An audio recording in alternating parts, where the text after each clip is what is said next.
I'm Natasha Kirchuk, and thanks for joining us from our studios in Israel. Coming up in today's newscast, we have an exclusive one-on-one with Israel's former Prime Minister, Ehud Olmert. Palestinian teen Ahed Tamimi pleads guilty and receives 8 months in prison. And get ready because we're about to bust the top 5 myths about the Holy Land. Stay tuned for the latest news in Israel.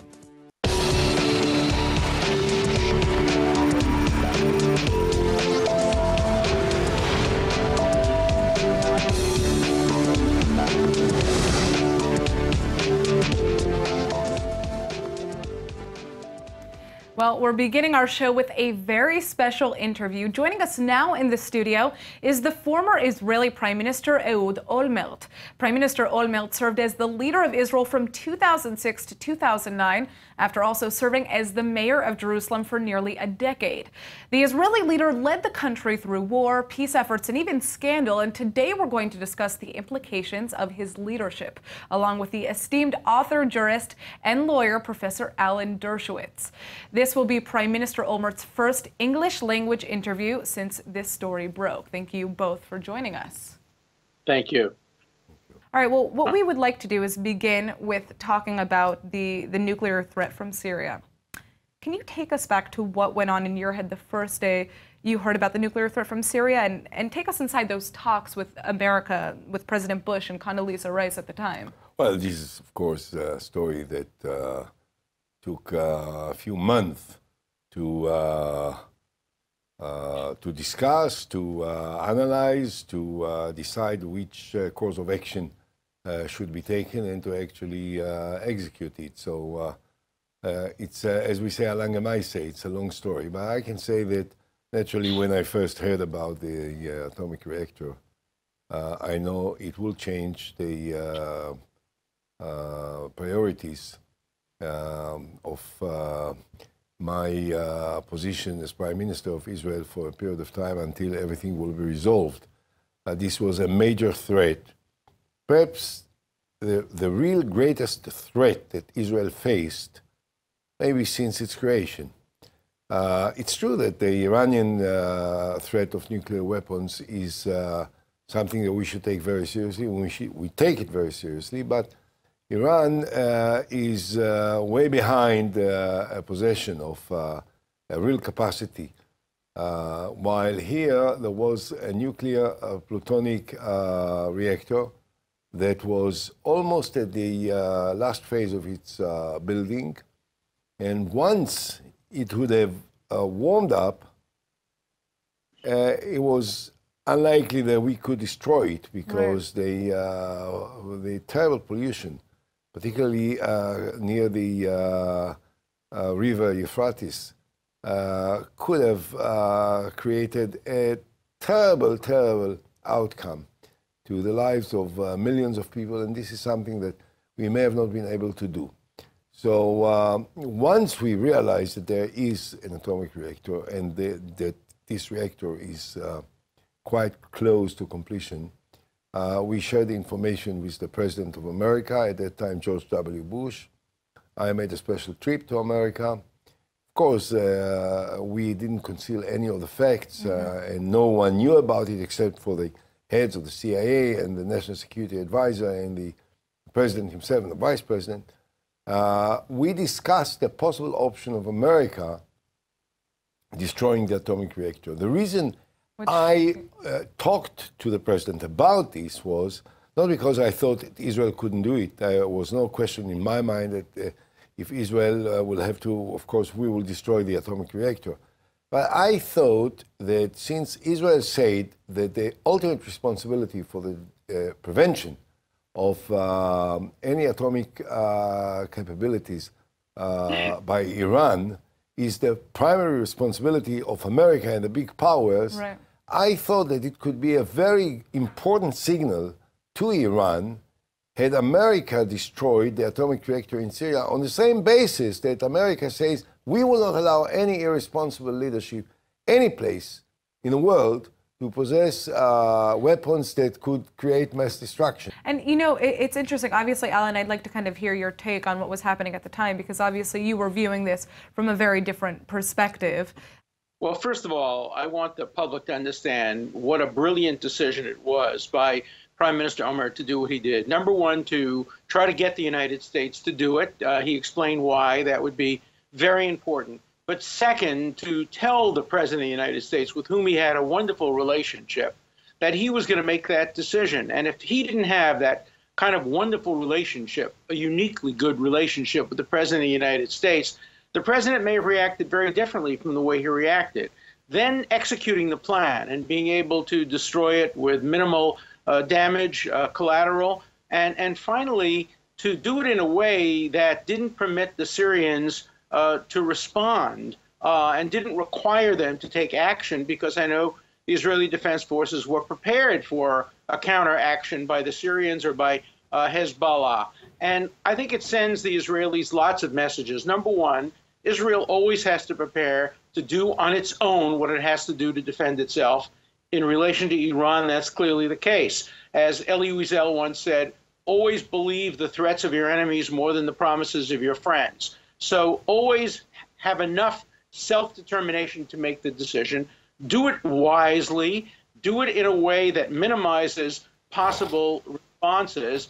And imagine what the world would be like today if Assad had nuclear weapons. By the way, that area that was bombed was subsequently captured by ISIS. So Olmert deserves the Nobel Peace Prize for his act of war. All right. Well, I now have a question for both of you. We're looking at Hezbollah and Iran all over Israel's northern doorstep.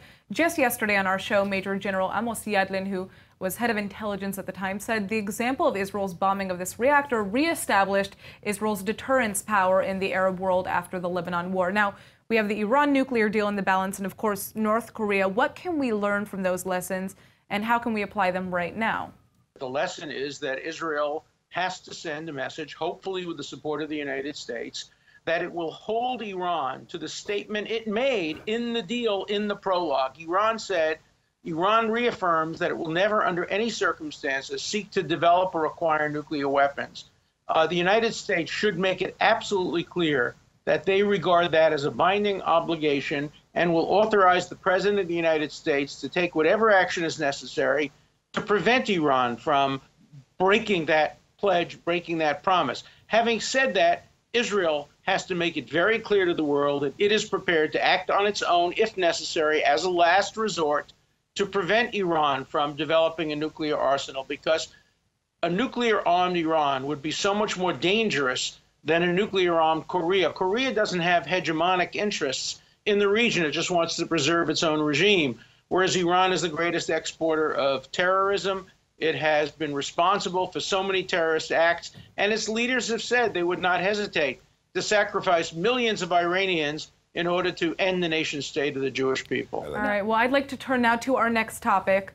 The current Israeli Prime Minister, Benjamin Netanyahu, is, of course, embroiled in a number of corruption scandals at the moment. Now, you were quoted on Israeli TV as advising him to step down amidst these investigations. Why did you recommend that? What I just should suggest to him, in principle, is this.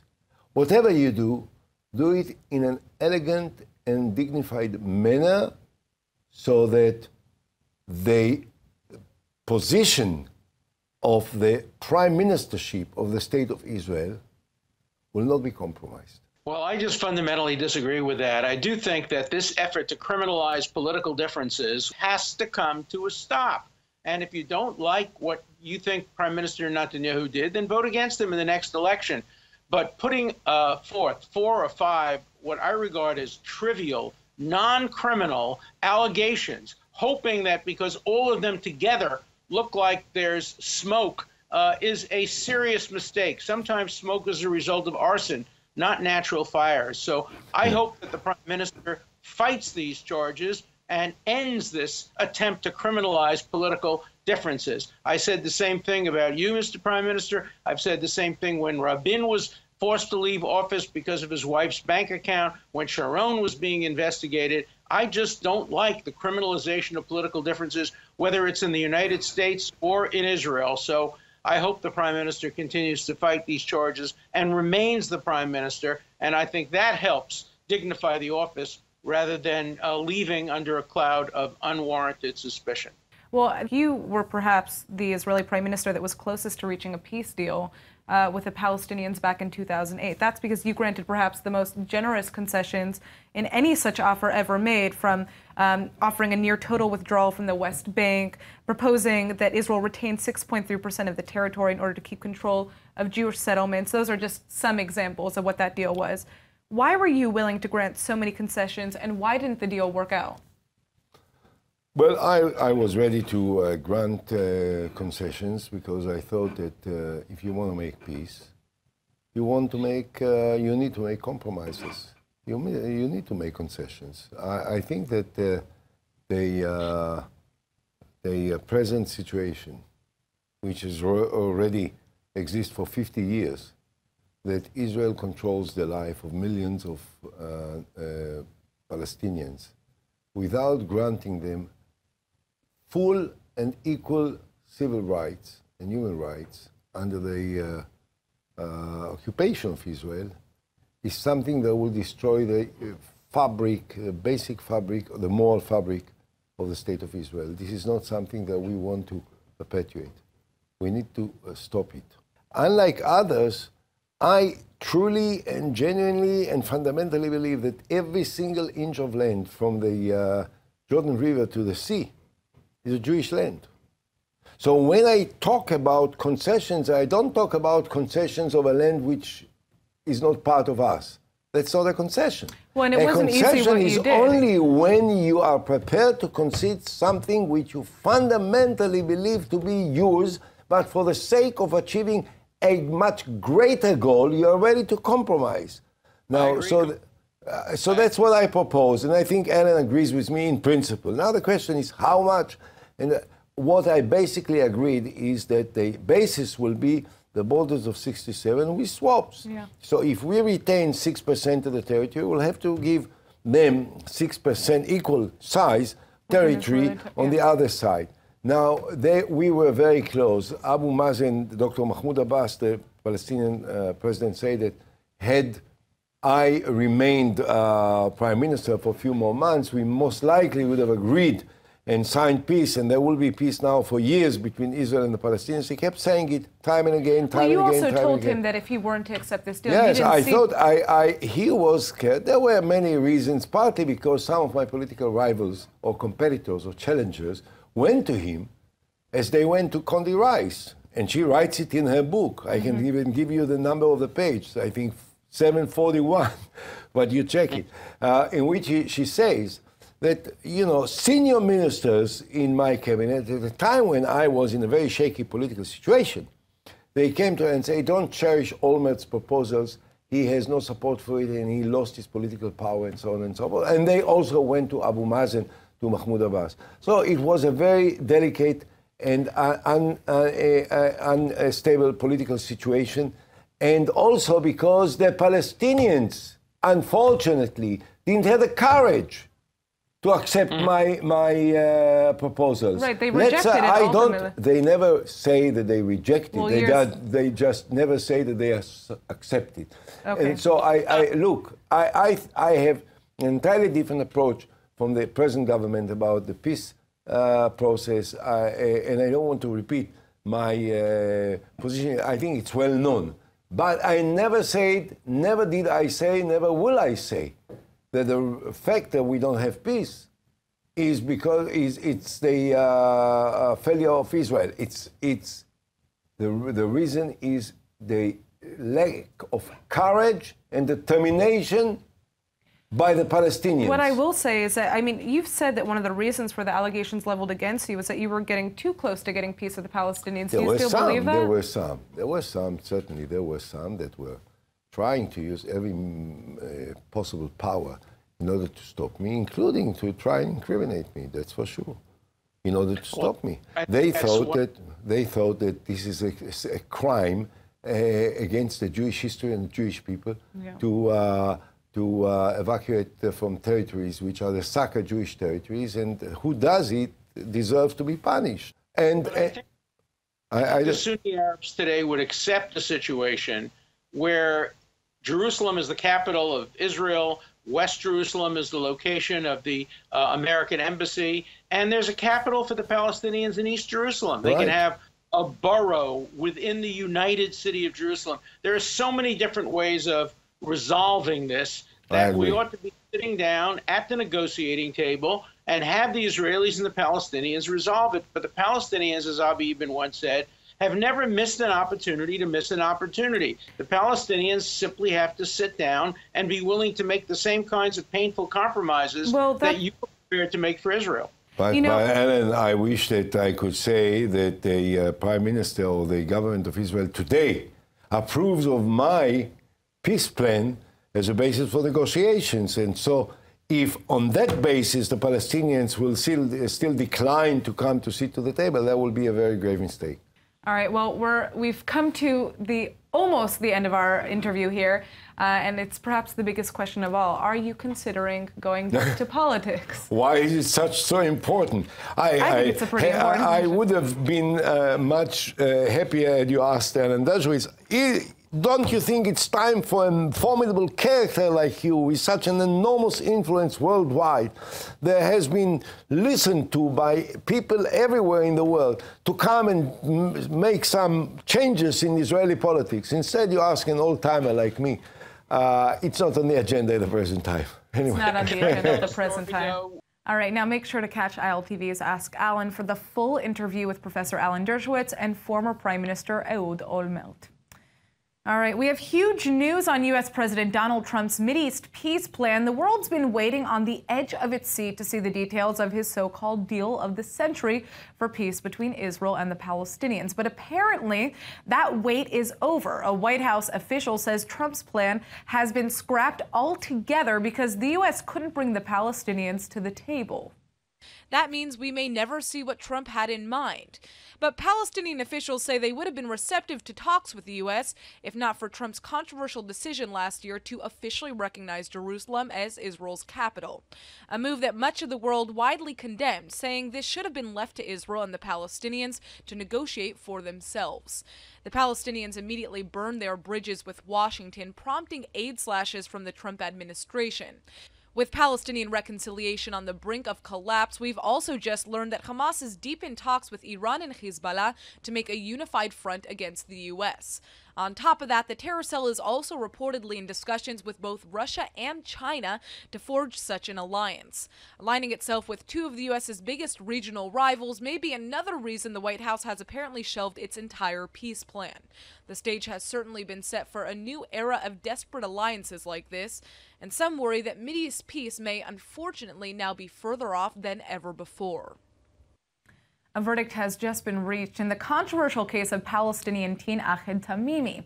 Tamimi has been in jail since last December when she was arrested for slapping an IDF soldier in what some say was an attempt to elicit a violent response from him on tape. That case, like this verdict, has stirred intense global debate. Tamimi has now reached a plea bargain with the courts and confessed to the charge of assaulting the soldier in exchange for serving 8 months in jail. This plea deal drops 8 of the 12 total charges leveled against Tamimi, but details of the case have been scarce because it's mostly unfolded behind closed doors, despite pleas for a public trial. When footage of the incident went viral, some Israelis praised the soldiers for not reacting violently. Others called them cowards, and others wondered why the army should be praised for not attacking a teenage girl. Tamimi testified that she only acted as she did because she witnessed the same soldier mere hours before the incident shooting her cousin in the face with a rubber bullet. Disturbing pictures of Tamimi's cousin with disfiguring wounds to the face quickly surfaced afterwards, though some have challenged their authenticity. Regardless, some will see the verdict as not severe enough. Others are appalled that Tamimi will now serve almost as long as Elor Azaria, the former IDF soldier convicted of manslaughter for killing a disarmed Palestinian terrorist. Azaria was granted early parole this week, cutting off a third of his prison sentence. A Scottish court has just delivered a very clear message against hate speech and anti-Semitism. A man has just been convicted of a hate crime for teaching his girlfriend's dog how to perform a Nazi salute. Worst of all, the man actually filmed himself doing it and then uploaded it to YouTube, where the video immediately went viral. 29-year-old Mark Meechan can be seen in the video saying, quote, "My girlfriend is always ranting and raving about how cute and adorable her wee dog is, so I thought I would turn him into the least cute thing I could think of, which is a Nazi." This sets a very disturbing stage for the rest of the video, which has since been pulled off of the web by YouTube, in which the dog responds with a Nazi salute in response to Heil Hitler and commands to gas the Jews. Meechan claims he had no political motives behind this behavior and merely meant to annoy his girlfriend, but a Scottish judge has ruled that Meechan not only knew this was offensive, but also knew why it was offensive, and thus would have known that it would have been hurtful to many Jewish people. While freedom of expression was at play here, the court found Meechan guilty of a hate crime, with a sentencing hearing set for next month. Well, guess who's in Israel, my friends? None other than tech billionaire Elon Musk. The founder of SpaceX and Tesla was spotted in Jerusalem this week, launching his millions of social media fans into pure ecstasy. In fact, when he uploaded a video of his escapades in a Jerusalem bar on Instagram, the post racked up nearly 250,000 likes within 2 hours. It's no surprise that the serial entrepreneur has so many fans. He's assessed to have a net worth of $20.8 billion, and as of February, he's been listed as the 53rd richest person on the planet. On the planet! The tech mogul seems to be a fan of Israel. During his trip here this week, he referred to Israel as a technological power, and he even met with the Israeli Prime Minister for breakfast. Netanyahu is a big fan and says Musk is a genius that's perhaps the greatest technological visionary of our time. The billionaire is reportedly visiting Israel to acquire autonomous driving technology, but he claims he's just taking his kids on a spring break trip to see ancient historical sites in Israel and Jordan. We find that hard to believe. All right, and up now, ILTV's Emmanuel Kadosh is here with the top 5 of the week. It's definitely safe to say that Israel is one of the more talked about countries in the world, and with that comes a lot of myths and misconceptions about our small home. So I'm here to give you the top 5 myths about the Holy Land. At number 1, we have the camel myth. For those who haven't heard of this, I'll fill you in. The camel myth is referring to the fact that people actually think Israeli kids travel to school via camels. Now, I know it sounds ridiculous to those of you who have visited the Holy Land and have seen our well-paved roads, but people around the world genuinely think this. So, I'm here to clear the air. We drive, we bike, we have public transportation, people. Number 2 on our list of myths, Israel is one huge desert. Now, that's not completely accurate. However, the Negev Desert does account for roughly 60% of Israel's land area. Approximately 640,000 Israelis currently reside in the Negev area, so while we are a large portion of desert, you can't forget about our stunning beaches. Third on our list is the weather. People around the world assume that it's constant summer here all year round. Well, that's simply not true. There are basically 2 seasons in the Holy Land. Summer, which can get brutally hot, and then winter from October to mid-March. But again, not too cold. So with that being said, summer is already on its way, and I sure can't wait.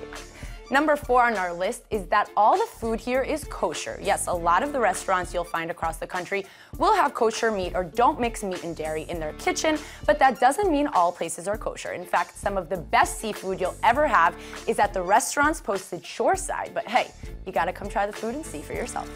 Last on our list, people around the world assume Israel doesn't have a large LGBTQ community when in reality, Israel is considered one of the most gay-friendly cities in the world and definitely within the Middle East.